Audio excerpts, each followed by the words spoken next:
किसी पति पत्नी को अपने अपराध के लिए मौत की सजा सुनाई जाए, ऐसा आखिरी बार आपने कब सुना था?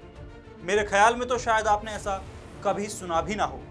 मगर यूपी के बांदा जिले में एक दिल दहला देने वाले मामले का फैसला सुनाते हुए कोर्ट ने एक जेई और उसकी पत्नी को मौत की सजा सुनाई है। मगर क्यों? अगर आप सुनेंगे तो आपके भी होश फाख्ता हो जाएंगे, क्योंकि ये कहानी है 33 नाबालिग लड़कों की, डार्क वेब की और उससे जुड़ी काली दुनिया की, जहां 33 नाबालिग बच्चों के साथ हैवानियत करने और उनके अश्लील वीडियो डार्क वेब पर बेचे जाते थे, जिसके चलते ही अदालत ने इस अपराध को रेयरेस्ट ऑफ रेयर करार दिया। साल था 2022, तारीख थी 31 अक्टूबर, जब सीबीआई ने बच्चों का यौन शोषण और उनकी पोर्नोग्राफिक कंटेंट को इंटरनेट पर अपलोड करने का मामला दर्ज किया था। 16 नवंबर 2020 को मुख्य आरोपी राम भवन, जो कि सिंचाई विभाग में जेई था, और उसकी पत्नी दुर्गावती को गिरफ्तार कर लिया। इसके बाद लंबी और संवेदनशील जांच शुरू हुई। एजेंसियों ने बच्चों के बयान बेहद सावधानी से दर्ज किए। काउंसलिंग के जरिए उनकी मानसिक स्थिति का ध्यान रखा गया। जांच में कई तकनीकी और मेडिकल विशेषज्ञों की मदद तक ली गई। तो आप समझ सकते हैं कि मामला कितना ज्यादा संवेदनशील रहा होगा।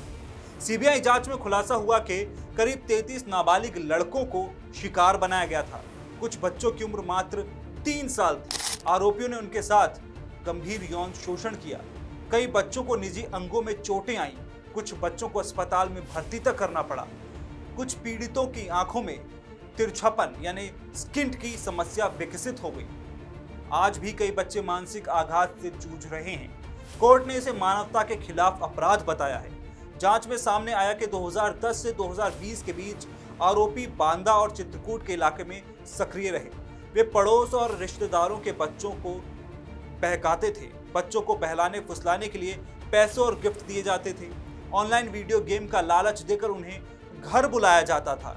इसके बाद उनके साथ यौन शोषण कर वीडियो बनाए जाते थे। ये सब एक प्लानिंग के तहत किया जाता था। 10 साल तक ये सिलसिला चलता रहा और किसी को भनक तक नहीं लगी।